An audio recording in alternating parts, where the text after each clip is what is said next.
Good morning friends I welcome you all on the परिश्रम विद्यापीठ। आज हम पीवाईक्यू की सीरीज जो हमारी चल रही है उस पे हम आज मॉडर्न हिस्ट्री से कुछ पीवाईक्यू करने वाले हैं जो कि बहुत इम्पोर्टेंट है, जो कि सेम कंसेप्ट पे यूपीएससी बार बार उस चीज़ पे पूछता है। तो हम आज उसको करने वाले हैं। क्लियर है? चलिए। सो बेसिकली जो पहला क्वेश्चन हमको देखने को मिलता है वो 2023 में पूछा जा चुका है, that is with reference to Indian history Alexander Ria, E.H. Longhurst, Robert Sewell and the James Burg, ये सब जो लोग के नाम आपको दिख रहे हैं वो किससे रिलेटेड है? Right. Archaeological excavation, establishment of Indian press, then princely states के चर्चेस से, या फिर रेलवे से। तो मोस्टली ये जो चारों नाम हैं, अभी गैस भी आप करने जाएं तो मोस्टली हम बात करें तो हमने हिस्ट्री में एक्सकेवेटर से रिलेटेड, एक्सकेवेशन से रिलेटेड डिफरेंट साइट्स के नाम पड़े हुए हैं। ठीक है, तो इसका आंसर ए होगा। आर्कोलॉजिकल एक्सकेवेशन से रिलेटेड आपको ये देखने को मिल रहे हैं। क्लियर है? ठीक है, इसके आंसर्स आगे पीडीएफ में आपको दिए हुए हैं। ठीक है, ये पीडीएफ जो है वो टेलीग्राम, नीचे डिस्क्रिप्शन में टेलीग्राम की लिंक दी हुई है, वहाँ पे इसकी पीडीएफ अपलोड कर दी जाएगी। तो आप टेलीग्राम के चैनल को ज्वाइन करके वहाँ पे इस पीडीएफ को ले सकते हैं। क्लियर है? चलिए, इसके बाद हम देखें तो आपको इसका आंसर ए होगा। Then with reference to Madanapalle of Andhra Pradesh, which one of the following statement are correct? Right. तो एक जगह का नाम दिया है आंध्र प्रदेश पे, 2021 में क्वेश्चन पूछा गया है, उसमें बताना है कौन सा स्टेटमेंट आपको सही है। मोस्टली इसका जो है वो थर्ड ऑप्शन सी सही होगा। Rabindranath Tagore translated the national anthem from Bengali to English year. ठीक है, सो ये रविंद्रनाथ टैगोर से रिलेटेड है कि वहाँ पे रविंद्रनाथ टैगोर जी ने नेशनल एंथम जो था उसको बंगाली से इंग्लिश में ट्रांसलेट किया था। कहाँ पे? मदनपाले एक जगह है आंध्र प्रदेश में। ठीक है, तो वहाँ से रिलेटेड 2021 में पूछा गया था। थोड़ा टफर साइड था क्वेश्चन का, बट ठीक है। ठीक, नेक्स्ट हम देखते हैं, who among the following is associated with song from prison, a translation of ancient Indian religious. Right. तो सॉन्ग फ्रॉम द प्रिजन को है वो किसने ट्रांसलेट किया था एंशियंट इंडियन रिलीजियस लिरिक्स में, इंग्लिश में? ठीक है, तो जो एंशियंट लिटरेचर था हमारा उससे इंग्लिश में कन्वर्जन किया है वो महात्मा गांधी ने किया था। ठीक है, तो सॉन्ग फ्रॉम द प्रेजेंट जो ट्रांसलेशन है वो महात्मा गांधी के द्वारा किया गया था। ठीक है, ये चीज़ आपको देखने को मिलेगी। Now next is regarding the Gandhism and Marxism. ठीक है, तो हम देखते हैं कि गांधीज़म और मार्क्सिज्म जो 2020 में क्वेश्चन पूछा गया था कि हमें जो इनके बीच में कॉमन एग्रीमेंट, एक कॉमन अप्रोच देखने को मिलती है। ठीक है, इनके तरीके अलग अलग हो सकते हैं बट एक कॉमन अप्रोच एक देखने को मिलती है, दैट इज इनका एक कॉमन फाइनल गोल देखने को मिलता है, that is the stateless society. ठीक है, तो गांधीज्म और मार्क्सिज्म में अगर कोई कॉमन एग्रीमेंट था तो स्टेटलेस सोसाइटी का था कि भाई सोसाइटी जो होनी चाहिए वो स्टेटलेस होनी चाहिए। मोस्टली जो पावर होनी चाहिए वो पावर लोग, पीपल के हाथ में, लोगों के हाथ में होना चाहिए। ठीक है, करने का तरीका अलग अलग था, जैसे कि ये क्लास स्ट्रगल था, मार्क्सिस्ट का तरीका क्लास स्ट्रगल, लेकिन गांधी जी का तरीका नॉन वायलेंट है। लेकिन फाइनल गोल क्या था कि भाई स्टेटलेस सोसाइटी होना चाहिए। Option A is correct answer. ठीक है, आंसर्स आपके विद एक्सप्लेनेशन पीछे दिए हुए हैं। Right. With reference to the book Desher Katha written bye, आप इसके आंसर्स थोड़ा पॉज लीजिए, पॉज लेने के बाद आप कमेंट करके भी बता सकते हैं। ठीक है, then Desher Katha written by Sakharam Ganesh Deuskar during the freedom struggle, consider the following statement. Right. तो अभी हम बात कर लें दशर कथा बुक की, जो कि सखाराम गणेश देवस्कर ने लिखी है फ्रीडम स्ट्रगल के समय। उसमें किसके बारे में बात की गई है? तो अगेन बेसिकली ये कॉलोनियल पीरियड के समय की है, जिसमें कॉलोनियल माइंडसेट की बात की गई है कि किस तरीके से कॉलोनियल स्टेट जो है वो हमारे माइंड को कैप्चर करना चाहता है। ठीक है, तो ये स्टेटमेंट सही है। दूसरी बात, it inspired the performance of swadeshi street plays and songs. Right. तो दशेर कथा जो थी ये बेसिकली हमारे लोगों को बता रही थी कि किस तरीके से ब्रिटिशर्स जो हमारे इंटेलेक्चुअल माइंड को कैप्चर करना चाहते हैं, वो किस तरीके से बता रहे थे, swadeshi street plays and folk song के द्वारा। तो दोनों स्टेटमेंट करेक्ट है। अब यहाँ पे देश का मतलब जो है पूरे देश की बात हो रही है, नॉट जस्ट दी बंगाल। तो ये स्टेटमेंट गलत होगा, तो option A is correct, that is 1 and 2। Clear है? चलिए, now with reference to British colonial rule in India consider the following statement. 2019 में पूछा गया ब्रिटिश कॉलोनियल रूल के ऊपर कि Mahatma Gandhi was instrumental in abolition of system of indentured labour. सीधी सी बात है, चाहे फिर वो अफ्रीका हो या फिर हिंदुस्तान में आके उन्होंने इंडेंजर्ड लेबर की जो है उसको अबॉलिश करने का काम किया। ठीक है? Then in Lord Chelmsford war conference Mahatma Gandhi did not support the resolution of recruiting Indians for the world war. ठीक है? ये गलत स्टेटमेंट उन्होंने सपोर्ट किया था, क्योंकि उन्होंने देखा था कि भाई ये जो वर्ल्ड वॉर है, इस समय हमें एकजुट रहने की ज़रूरत है। अभी जो हमारा आपस का मसला है वो हम वर्ल्ड वॉर के बाद देख सकते हैं। तो ये बात गलत है कि उन्होंने सपोर्ट नहीं किया था। He supported the recruitment of Indians in the world war 1। ठीक है? ये स्टेटमेंट गलत है। Conquest upon breaking of the salt law by Indian people, INC was declared illegal. या डेफिनेटली आईएनसी को इलीगल डिक्लेयर कर दिया गया था, तो option B is correct, that is 1 and 3 only. World war के समय इन्होंने अलाउ किया था, तो ये फंसा सकता है इस तरह के, तो आप इसको ध्यान में रखिएगा। Then he read biographies of Mazzini, Garibaldi, Shivaji and Shri Krishna. ठीक है? सो आपको देखने को मिलता है ये लोग जो है मैजनी, गैरिबाल्डी, शिवाजी, श्री कृष्णा, इनकी बायोग्राफीज लिखा है किसने? जो अमेरिका में भी रहा है और सेंट्रल असेंबली का इलेक्ट भी हुआ सेंट्रल असेंबली में। तो he is none other than Lala Lajpat Rai. ठीक है? लाला लाजपत राय वो व्यक्ति है जिन्होंने ये पर्टिकुलर बायोग्राफीज लिखी अमेरिका में जाके, इंडिया के बारे में भी बहुत काम किया इंडिया के लिए, और सेंट्रल असेंबली के मेंबर भी रहे थे। ठीक है? सॉन्डर्स केस भी फिर इसके बाद हुआ था, इनकी जो इनको लाठी चार्ज हुआ था सॉन्डर्स केस पे, फिर भगत सिंह उनके मर्डर के लिए उनको चार्ज किया गया था। तो ये पूरी आगे की स्टोरी है। तो answer is Lala Lajpat Rai. What was the main reason for the split in the Indian National Congress at Surat 1907? ठीक है? तो मेन रीजन जो हमको देखने को मिलता है वो था मॉडर्निस्ट और एक्सट्रीमिस्ट के बीच में विरोध। ठीक है? दोनों की आपस में बनी नहीं थी। तो बेसिकली एक्सट्रीमिस्ट बाद में आए, उन्होंने अपना फेथ जो है वो लैक किया था, मतलब उन्होंने अपना फेथ मॉडर्निस्ट के ऊपर छोड़ दिया था। तो extremist lack of faith in the capacity of the moderates to negotiate with the British government. ठीक है? तो ये चीज़ हमको देखने को मिलती है, that is option B is the correct answer. Then हम बात करें तो कंसीडर द फॉलोइंग स्टेटमेंट। 2015 का क्वेश्चन है, first women president of the INC was Sarojini Naidu. ठीक है? Then the first Muslim president was Badruddin Tyabji. तो ये स्टेटमेंट करेक्ट है, ये गलत है। क्यों? बिकॉज सरोजनी नायडू नहीं, एनी बसंत थी जो वो पहली महिला, हम बात कर ले प्रेसिडेंट थी आईएनसी की। तो ये स्टेटमेंट गलत है, ये सही, that is option B is the correct answer. Now next हम देखें तो हु वाज द फॉलोइंग, ये आंसर्स आपको इन डेप्थ आपको समझाया हुआ है आगे। ठीक है? तो आप उसको पढ़ सकते हैं।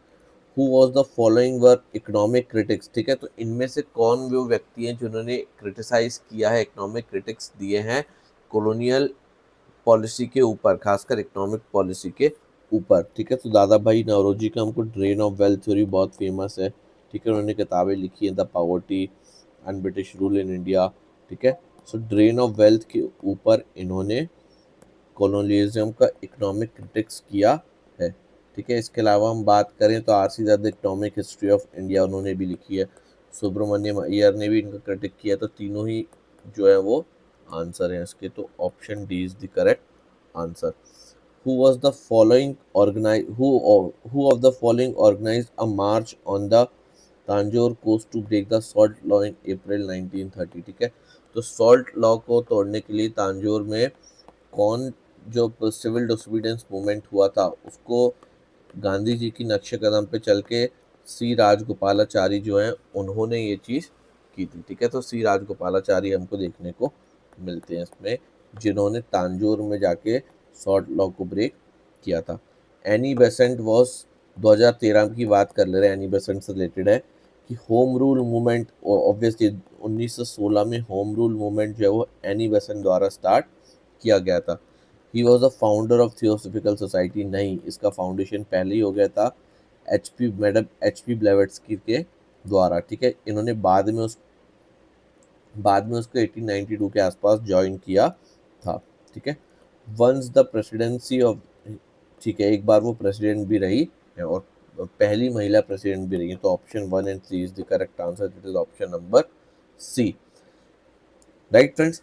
तो अभी बेसिकली हम बात करें तो इस तरीके के क्वेश्चन हमको एक कंसेप्ट के बेसिस पे समझना है और ये क्वेश्चन जो है वो रेगुलरली पूछे जाते हैं, ठीक है। तो इसको आप देखते रहिए, पीवाईक्यूज करना सॉल्व करना बहुत ज़रूरी है, ठीक है। Consider the following statement, the most effective contribution made by Dadabhai Naoroji to cause of Indian national movement was that. Dadabhai Naoroji की हम बात करें तो उसमें मोस्ट इफेक्टिव कंट्रीब्यूशन आपको देखने को मिलेगा इंडियन नेशनल मूवमेंट में 2012 में, that it expose economic exploitation of India by the British, ठीक है, सही बात है। दादा भाई नौरोजी ने इकोनॉमिक क्रिटिक्स दिया, भी हमने ऊपर ही देखा।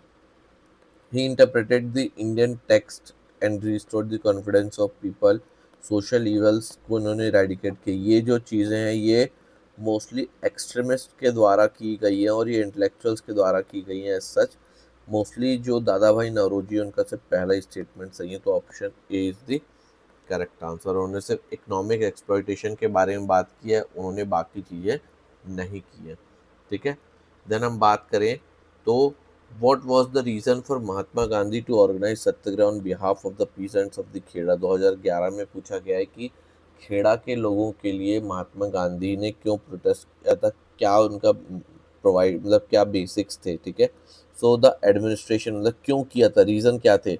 तो administration did not suspend the land revenue collection in spite of drought. सीधी सी बात है, खेड़ा सत्याग्रह जब हुआ था तो उसका कारण यही था कि जो वहाँ पे पीजेंट्स थे, वहाँ पे फेमाइन आने के कारण वो चीज़ लिखा हुआ था लैंड रेवेन्यू एक्ट में कि भाई अगर फेमाइन वगैरह आता है तो उसको माफ़ कर दिया जाएगा, सस्पेंड कर दिया जाएगा, बट ऐसा नहीं हुआ था, तो इसलिए ये सही है।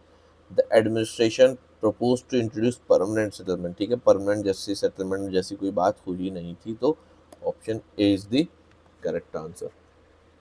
Mahatma Gandhi said that some of his deepest conviction were reflected in the book Unto This Last, right?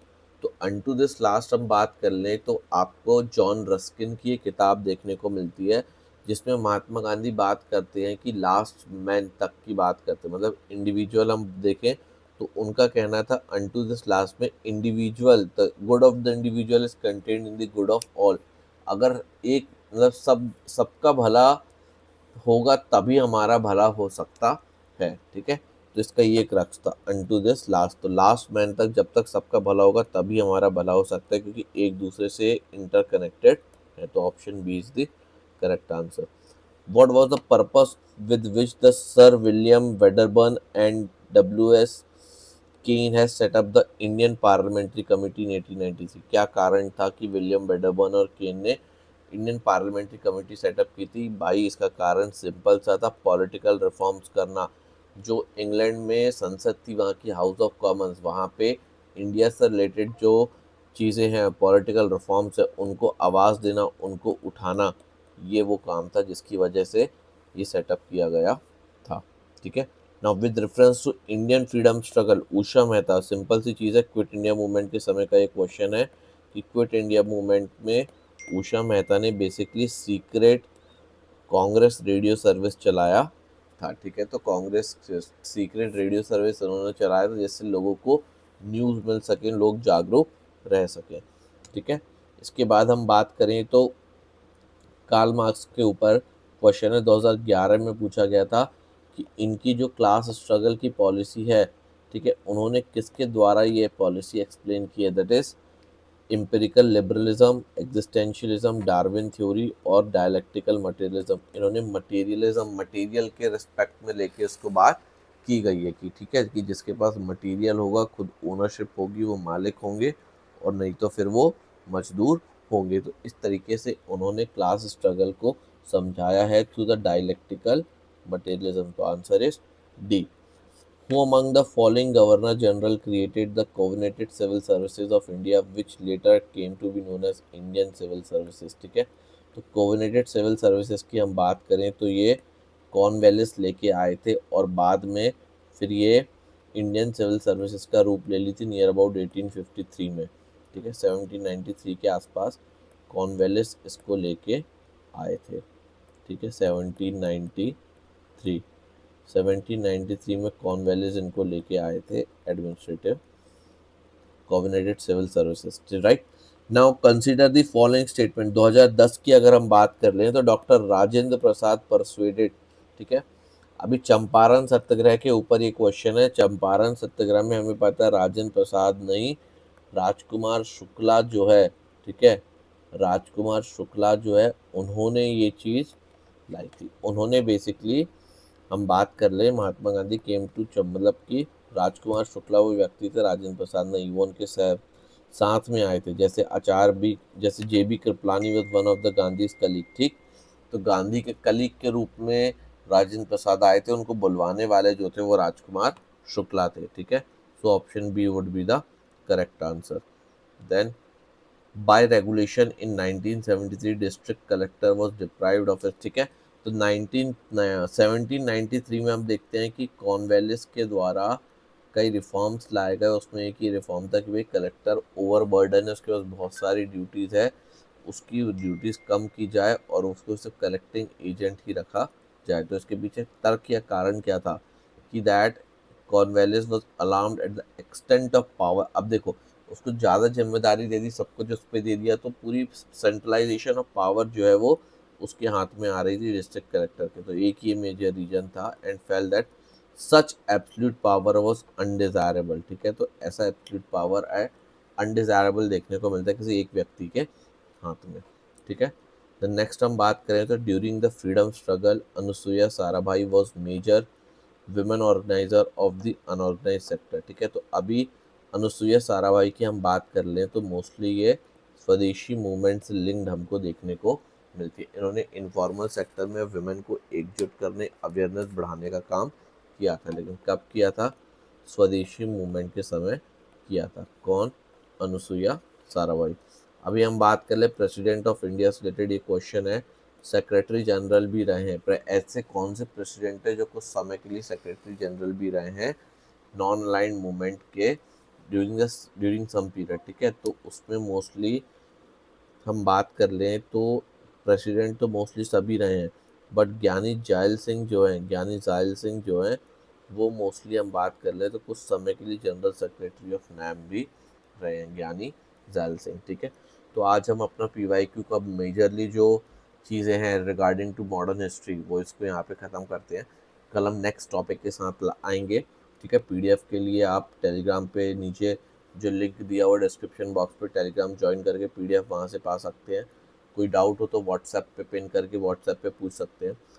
आगे सीरीज़ के लिए, आगे PYQ आने वाले दूसरे लेक्चर्स के लिए PYQ के लिए साथ में जुड़े रहें, ठीक है। वीडियो अच्छी लगी हो तो लाइक शेयर एंड सब्सक्राइब जरूर करें। Thank you so